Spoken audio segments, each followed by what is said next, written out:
The bay has moods. That's what Ida Connolly's mother used to say, pulling on her waders in the dark before the morning tide, moving with a particular economy of someone who has performed the same action 10,000 times and stripped of everything unnecessary. She said the bay wasn't difficult. It wasn't dangerous. It simply had a disposition, and the disposition changed. And if you didn't pay attention to the changes, the bay would eventually demonstrate that your inattention was a choice you had made without understanding its cost.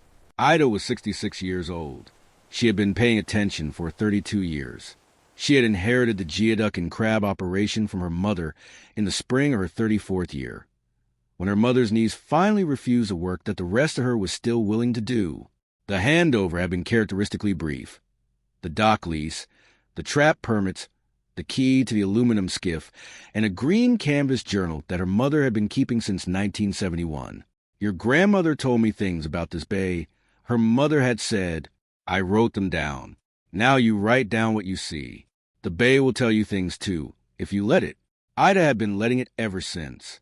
She kept the journals in a waterproof drawer in the shed at the end of the dock, her mother's volumes on the left, beginning in 1971, in a handwriting that was precise and slightly formal, and her own on the right, beginning in 1992, when she had started the operation 3 years before the official handover, because her mother had begun to recognize that knowing how to do a thing and being able to do it were starting to separate.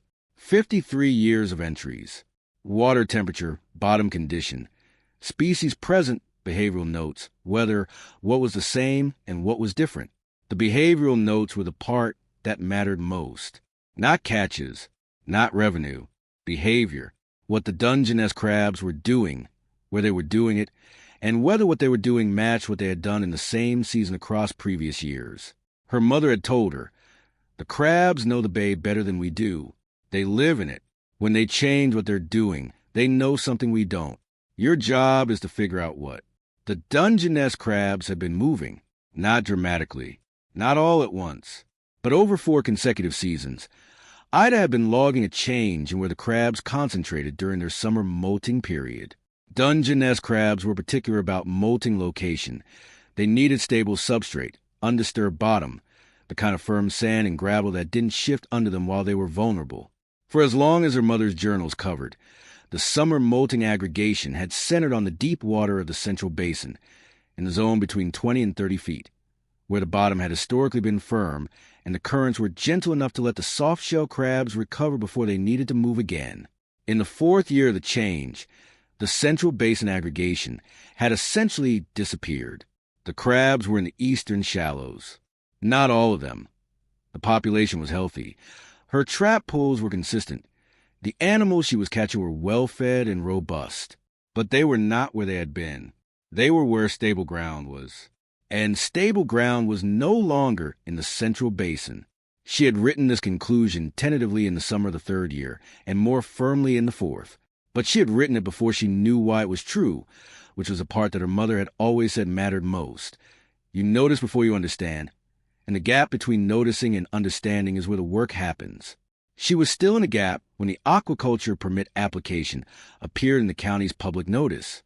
Pacific Trident Shellfish, a regional aquaculture company with operations in 3 Oregon bays, had applied for an expanded lease in Tillamook Bay. The new growing zone would be in the deep water of the Central Basin, the same 20-30-foot zone where the Dungeness molting aggregation had historically centered before it moved. The application cited the zone's depth, its distance from active navigation channels, and its water quality data as justifications for the site selection. The water quality data was accurate. The bottom condition data in the application was based on a bathymetric survey conducted 18 months earlier. Ida read the permit application on a Tuesday morning and then read it again in the afternoon.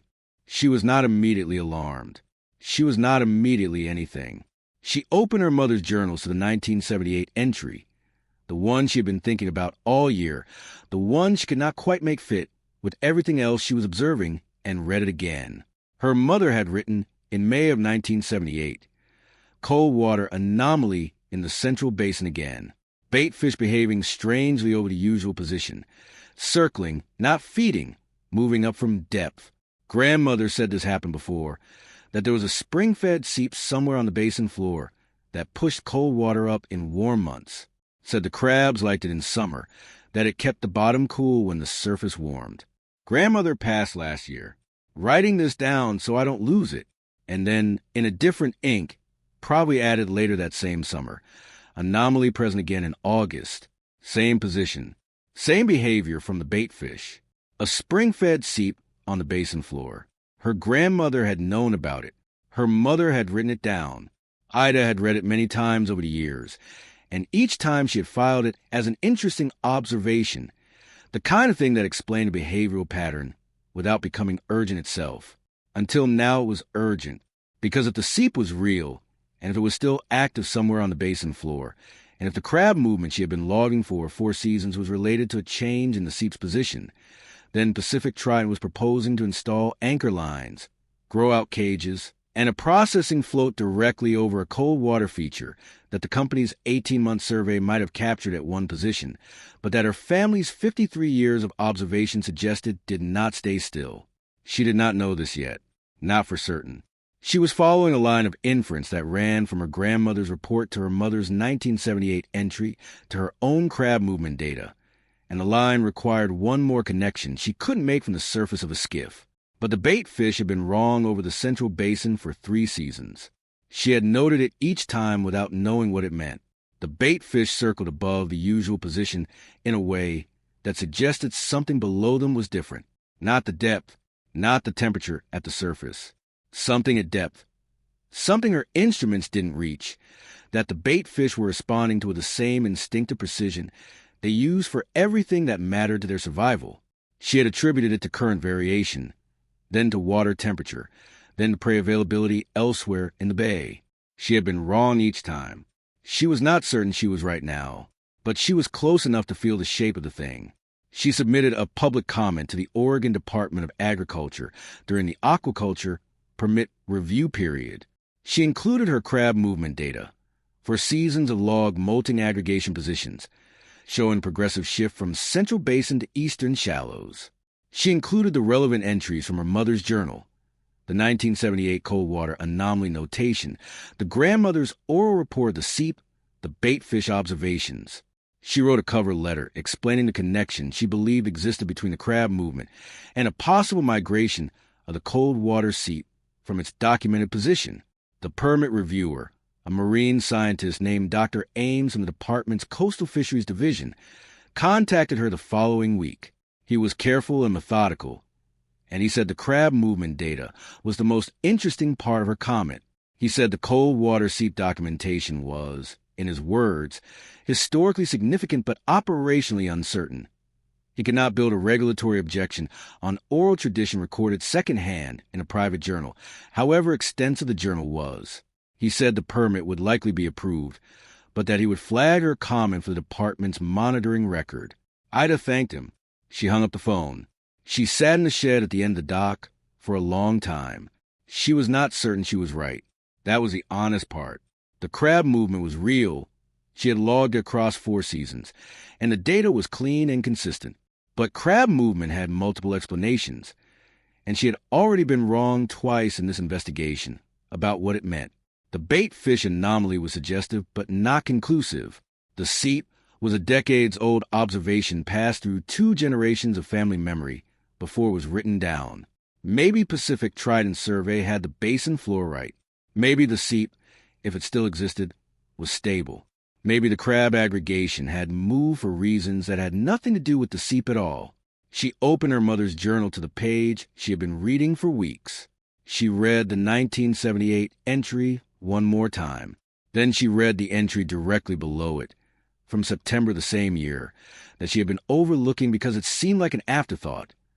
Position of the cold water anomaly seemed slightly east of where it was in May. Could be seasonal. Writing it down. The seep had moved before, in a single season. Her mother had noticed and written it down as a passing observation and never returned to it. She closed the journal. She called Pacific Trident's operations manager. The conversation was brief and professional. Pacific Trident's operations manager, a man named Kessler, said the company was aware of the public comment and appreciated the historical documentation. He said the company's survey had showed the central basin as stable Firm substrate bottom with no evidence of significant cold water discharge. He said the permit application would proceed. He was not dismissive. He was accurate about what his survey had shown. The permit was approved in March. Grow-out cages were installed in the Central Basin in April. The same month the Dungeness crab season opened and Ida began running her weekly trap checks across the bay. She watched the installation from the water. She wrote in her journal. She did not have anything new to say, but she kept writing anyway, because her mother had told her that the bay told you things whether you were ready to hear them or not, and the only way to catch what it said was to be writing when it said it. The first season passed without incident. Pacific Trident's cage system produced well. Water quality at the Central Basin site remained within the parameters the permit specified. Ida's trap hauls in the eastern shallows were consistent with the previous 4 seasons. She was beginning to seriously doubt herself. Not the crab data. That was what was, and it was documented. But her interpretation of it. Maybe the seep was irrelevant. Maybe the crabs had moved for other reasons. Maybe the baitfish anomaly was something she had been overweighting because it fit the story she had already decided was true. She had done that before. Every person who worked from long observation eventually did. The pattern recognition that made you good at the work could also make you see patterns in things that were random. She went back to the journals. She read everything again, slowly, the way her mother had told her to read when she was certain she already knew what something said. Start at the beginning. Assume you were wrong, and let the entries tell you what they actually contained rather than what you were looking for.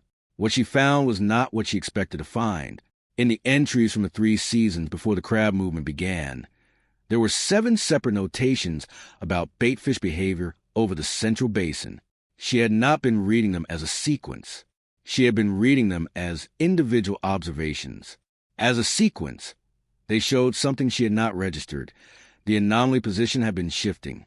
The baitfish were circling in slightly different locations each season, consistently moving east. Not dramatically, 50 yards one year, perhaps 80 the next, but the position was not fixed. The seep was moving. It had been moving for years before the crabs noticed it. And the crabs had moved east because the seep moved east.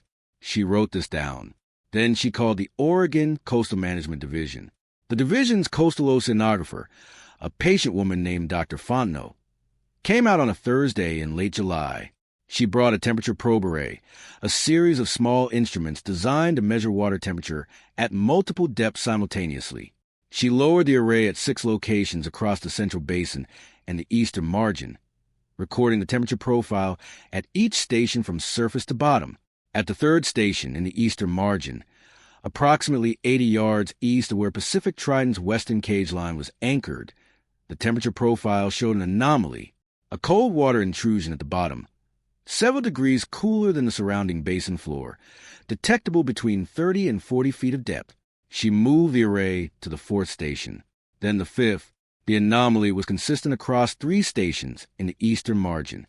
The seep was there, not in the Central Basin where it had been documented in 1978, but east and slightly south of that position. Dr. Fontenot spent 3 hours on the water and said very little until she was back at Ida's dock. Then she said, "The western cage line is anchored at a position that is approximately 60 feet west of the seep's current location. The anchor lines have altered the substrate at that position. They went through whatever permeable material was directing the seep's flow path." Ida asked what that meant for the cage system. Dr. Fontenot said, "The substrate under the western cage section is no longer consolidated in the way the survey showed.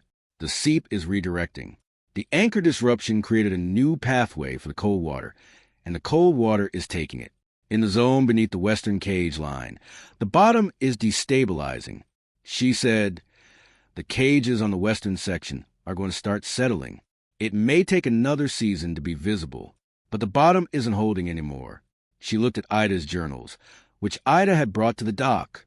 She asked about the grandmother's original observation. Ida found the entry and showed her. Dr. Fontenot read it. Then she said, "This seep has been moving for at least 45 years, probably longer. Pacific Trident survey captured it at one position. Your family's records show it was already somewhere else in 1978 than where your grandmother reported it, and now it's moved again. She set the journal down. She said, "Nobody building an aquaculture system in this basin would have looked for a migrating cold water seep. There's no protocol for it. You wouldn't know to look unless someone had told you to." The formal notification went to Pacific Trident in August. The company's own dive team inspected the western cage section and confirmed what Dr. Fontenot's temperature profiles had suggested. The substrate beneath the western anchor points had softened. The bottom that the survey had shown as firm gravel was now fine, unconsolidated silt over a water-saturated layer. Two of the grow-out systems on the western end were showing a measurable list. Pacific Trident did not argue the finding. The company was professional, and the finding was clearly documented. The western section of the cage system was removed in the late autumn, before the winter storms. A new survey of the eastern margin was conducted. Pacific Trident redesigned the growing zone. The surviving eastern sections remained, and 2 new sections were installed in the northern basin, away from the seep's identified migration corridor. The redesign cost the company a full growing season in the western zone. Ida watched the cage removal from the water. She wrote it in her journal. Western section removed. Redesign plan for northern basin. Seep corridor acknowledged and permit modification. Season lost. She did not write anything else for a long time. She sat in the skiff and looked at the water over the central basin, the way you looked at water when you had learned something from it that had taken 4 years to become clear. The permit modification documentation included a summary of the evidence that had led to the seep identification.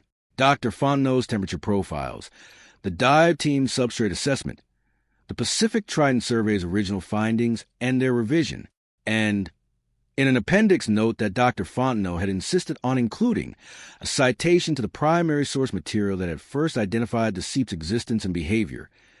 Connolly Family Bay Journal, Tillamook Bay, 1971, present. Original cold water seep observation, recorded in 1978 from oral tradition, attributed to family member active in bay operations from approximately 1940s onward. Ida read the citation at the kitchen table. Outside, the bay was doing what it did in late September. The particular quality of light that came with the autumn equinox, when the sun was low enough to hit the water at an angle that made the surface look like hammered silver. She had seen this light every September for 32 years. Her mother had seen it for 20 years before that. Her grandmother had seen it in a bay that was already telling them things they were only beginning to understand how to write down. She thought about calling her daughter. Her daughter was 28 and lived in Portland and worked in something that had to do with computers. And she came to Bay once or twice a year and sometimes asked questions about the traps, and Ida had been answering them more carefully in the last year or 2 than she had before, making sure the answers were the kind that would still make sense if someone needed them later. She thought about her mother's voice on that morning of the handover. The bay will tell you things, too, if you let it. She opened the journal to the next blank page. She wrote the date. She wrote the water temperature at the dock, the sky condition, the tidal stage. She wrote, September light today.